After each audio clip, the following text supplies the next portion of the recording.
It's extremely chilly out here, but as you can see, that doesn't seem to be affecting holiday travelers this year. The extreme drought conditions were difficult on all farmers. Many didn't even know if they were going to be able to plant or not. From car shows to camel rides, hundreds came out to show their support to stop the violence throughout the city of Abilene. They're originally from Dallas, Chicago, or New York City. One thing drivers here say they'll never take for granted is the commute time. In fact, 43% of driving fatalities on Christmas Day are alcohol related. The last case of Dublin Dr. Pepper made its way out the door this morning, but the company says they're still optimistic about the future. The AAA expects about 7.5 million Texans to hit the road this holiday season, and that's great. That's about 2.5% up from last year. And Christina is looking forward to having her baby boy around January the 11th. If you'd like to donate to the family, you can drop off your donations at. An easy way to think about it is remembering the 3 Ps: pets, plants, and really no one was hurt, but officers say for about 30 minutes, the outcome of this chase on I-20 could have been. The NTSB wants a complete ban on cell phone use for calls and texting while driving. Currently, Texas bans the use of cell phones while driving through a school zone. So how do you feel about a total ban? Are you kidding me? 'Cause I'm on the phone? Unlike many others, this woman had no problem being on camera while driving and talking on the phone, even though some feel it's not the best idea. I'm in trouble. In 35 states, you'd be in trouble for using your cell phone while driving, and many require the use of a hands-free device. As long as you don't answer the next call and just stick with this with hello and then goodbye, I think it's okay.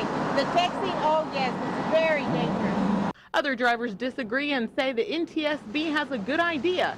Smick Fletcher says he's lucky to be alive after his own close call. I was driving down the road in the Metroplex texting and look up and darn near ran into one of the concrete pillars you see on the bridge. So yeah, I've had my share of close calls. Nothing so immediate you need to risk a life.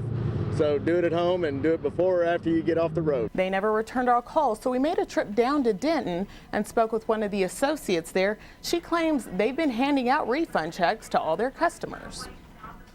Karen Steffen spent almost $7,000 on home appliances. More than 6 months later, she still has no appliances and no refund check. First, I called the Better Business Bureau and asked them if they knew anything about what was going on. After calls, letters, and emails, Karen took the advice of the BBB and began working with an attorney. I wasn't able to get any kind of assistance from Murray Appliance. Milesy, Sue Klein with Murray Appliances, says she doesn't know who Karen is, and if they owe her anything, all she has to do is call. Today, as cameras rolled, she called Sue. Sue, this is Karen Steffen. I'm calling from Abilene. I purchased some appliances from Beals several months ago, and I've been trying to get a refund for the last several weeks. Is there anything you can do to help me? But one more time, Karen was told someone would return her call. Something she's been told many times before. Murray Appliances tells KTXS that they will not be delivering any parts to Abilene, but that all customers will receive a refund check. Their website states that they uphold the traditional values of honesty and service. And I think if somebody makes that claim, they ought to be able to, to honor it. That's right, Michelle. Officer Rodney Holder served as an Abilene police officer for 28 years. When he was killed in 2010, his neighbors started a tradition to pay respects to him and all other first responders. As you're driving through Abilene at night this holiday season, you might notice something a little different than in most years. Typically, they're in the centermost window of the home because that's reflective of the lights on top of first responder vehicles. Little blue lights in the windows of homes and trees wrapped in blue lights in honor of all first responders. They have no idea the difference that they're making to their community. So this is just an opportunity for our community to let them know now how much we appreciate what they do. Anne Marie is the wife of fallen Officer Rodney Holder and says he would have never thought something like this would be done in honor of him. Rodney was very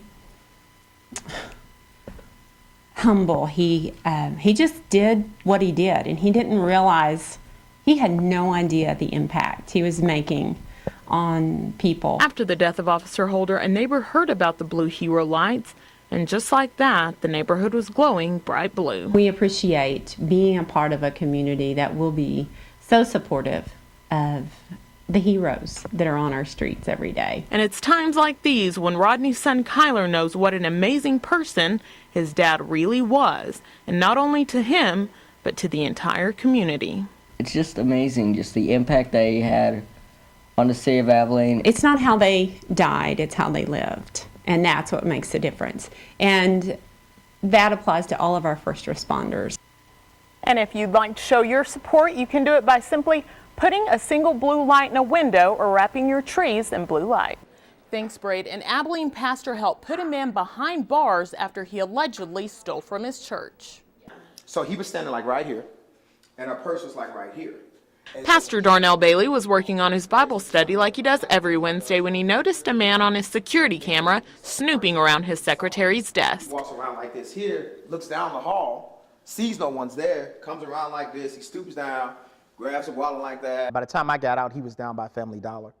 And so I said, hey, man, well, what's going on? What can we do for you? Because I was just trying to get him back in the building, you know. Once they were back inside, the man asked the pastor for some money. Bailey, who had his secretary call the police, confronted the man about what he had seen.